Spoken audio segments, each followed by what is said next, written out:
right. Thanks to all of you guys for subscribing and being a part of our show here. We really appreciate it. Of course, we've been watching what's going on with RFK Jr. and his confirmation hearing. Now, this is the second day. It's like, imagine you go to the Senate, then you have to go back to the Senate for a totally other committee for a dog and pony show. So today, RFK Jr., President Trump's nominee for Secretary of Health and Human Services, faced his second day of Senate confirmation hearings before the Health, Education, Labor, and Pensions Committee.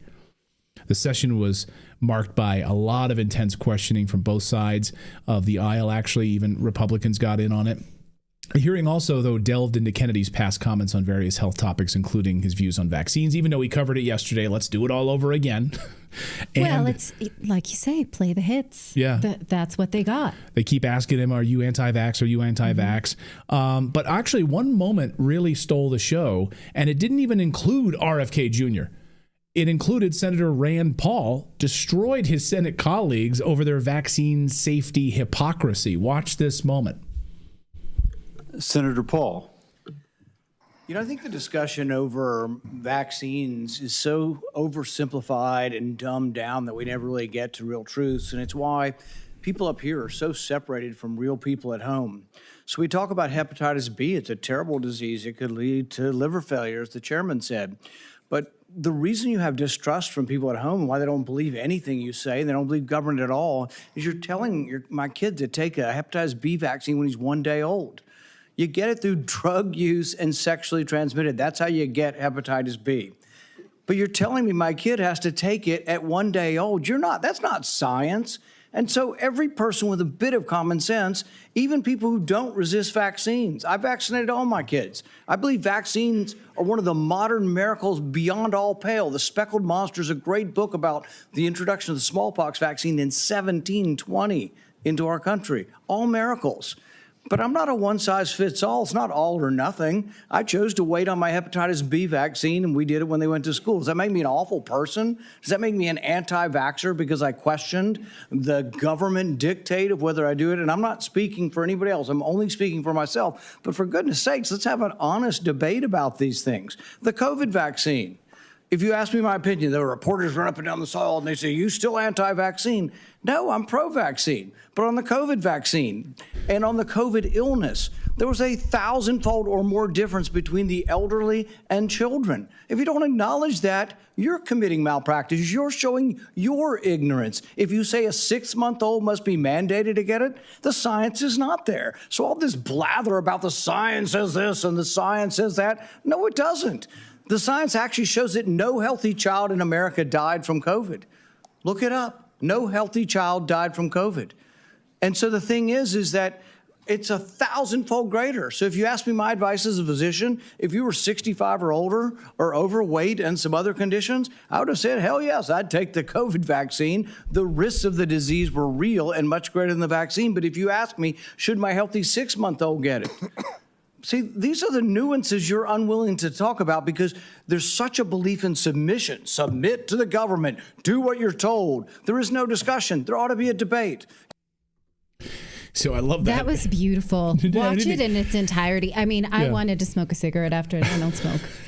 I was like, that is everything that we believe in. You do not treat vaccines as a protected class. Yeah. You have to take it one by one, person by person. The person who said, oh, you've spoken about how certain people of color shouldn't take certain vaccines. And he said, yes, there is actually a difference in our bodies. Why can't we say that?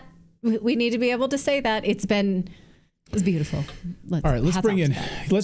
Yes, I'm supposed to do that. I'm sorry. I'll do it. So you do it. You're on a tirade. Let's bring in Max Lugavere, who is the author of Genius Foods, Longevity, Nutrition Science, and Brain Health. And he's been, of course, watching all of this unfold in Washington, D.C. Max, welcome back to the show. We had you on during the holidays here where we dove deep into like how our food supply is really poisoning Americans and, you know, its effects on our brain and all of that.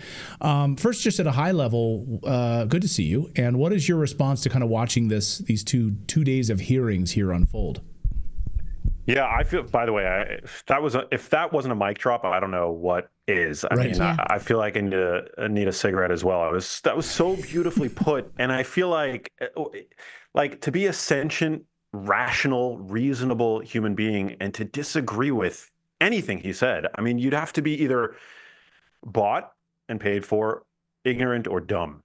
And, I mean, just the level of corruption that it takes to disagree with what he said. Like, we need to have informed consent. We need to have greater transparency. We need to apply the same gold standard, rigorous science that we apply to every other drug to these vaccines. And umbrella mandates don't help anybody. I mean, the fact that the same mandates were applied to me, a metabolically healthy person who works out 5 days a week, that were applied to my father, who's a 72-year-old smoker in 2020. I mean, that was just absolutely insane. So, yeah. So I'm watching these hearings, and my blood is boiling. The vitriol and the venom that these Democratic senators are coming out against RFK with. I mean, most of them, I haven't done this due diligence myself, but there has been a lot of citizen journalism that has surfaced on X showing that so many of these senators have their hands in the honeypot of big pharma.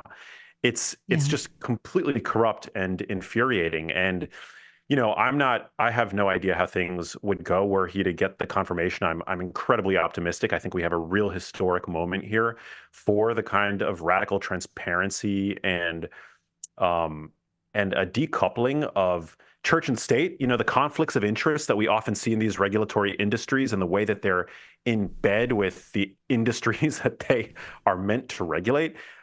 I mean, I don't think we'll ever have this type of opportunity again. And so I'm hopeful. I feel that too. There's a couple of things. The speaker who introduced him, Rand Paul. I always get them wrong. He said, he pushed back a little bit and he said, the reason we give 1-day-olds this hepatitis vaccine is because we don't know the status of the mother. And if the mother does have hepatitis, it puts them at risk. There's no reason, if that was such a major concern, you couldn't. I've had 3 babies. So I know that pregnant women have to give all kinds of blood and take all kinds of tests. Why don't we test for that to make sure and then not give those babies that have a non-hepatitis mother that vaccine? Because the preferential treatment here is not to the mother, it's not to the child, it's to the pharmaceuticals. Clearly, right? Yeah, I mean, we have to apply the same logic that we apply to other areas of personalized nutrition, personalized medicine, to these medicines that we're giving to our children. I mean, no reasonable doctor or nutrition expert would, apply a one-size-fits-all supplement regimen, for example, to a patient without doing their due diligence in terms of blood work. Like, where are your vitamin D levels before prescribing a vitamin D supplement? Where are your vitamin B12 levels before prescribing a vitamin B12 shot, right? So why don't we do the same due diligence for example, in the case of hepatitis B? I mean, I'm not a parent, but I can imagine myself being infuriated were that to be pushed on my child, a vaccine for a drug that, is sexually transmitted. Is it STD?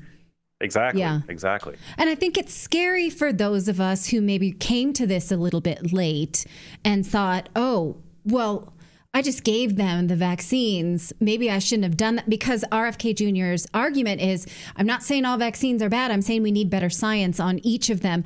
And there are people who just don't want to hear that if they've already either been vaccinated or vaccinated their children, because that's too painful. But then what? Then we keep exposing children to something that we are ignorant about its effects, right? So there's this remorse that I understand from fellow moms, that they're like, we can't have this and we don't want to hear it. We want to believe that we did the right thing. Yeah, I don't think the rhetoric that he is an anti-vaxxer, that's not helpful. We need more nuance in myriad conversations that are being had today on the public scale, and to label somebody as an anti-vaxxer or even a conspiracy theorist. I mean, it's not a conspiracy theory to compare public health policy here in the United States with public health policy abroad. Like, why does, for example, the EU have a more precautionary approach to vaccine scheduling, food additives, which is my lane, which I'm incredibly passionate about. It's not, that's not being a conspiracy theorist to have that conversation. Right. Yeah. I want to ask you about Genius Foods. And of course, this is a big focus. And I think probably where RFK Jr. will go first when he gets nominated or once he gets confirmed, which is to go after maybe school lunches and that. So, but Mary Thomas brings up something great here in the chat room. Mary says, as a person in my early 60s, these discussions bother me. Even for older people, we're not all the same, and I would not want to be mandated. I'm healthier than many overweight couch potatoes in their 30-year-olds. Good for you, Marie. Marie. So yeah, we can't have like a one size fits all for all of these people. Like Marie is totally different than some 30-year-old who sits on the couch all day and is massively obese.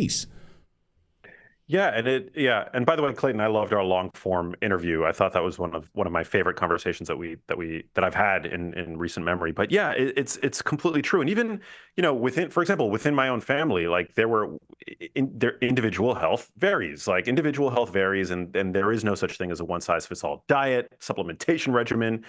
So yeah, I mean, I think the vaccine for COVID, for example, made perfect sense for some, and it made far less sense for others. And so we do need to take a more nuanced approach, personalized. Your book, Genius. Yeah, your book, Genius Food. So this is one thing I think I've had some discussions about where RFK Jr. might go on this. It seems like he might not go after any sort of vaccine changes kind of right away to stir the pot, but he would look at school lunch programs, the SNAP program. 10% of it, I think, goes to sodas. Like what? So where do you come down on that? What would you like to see RFK Jr. do kind of first as it relates to our food supply?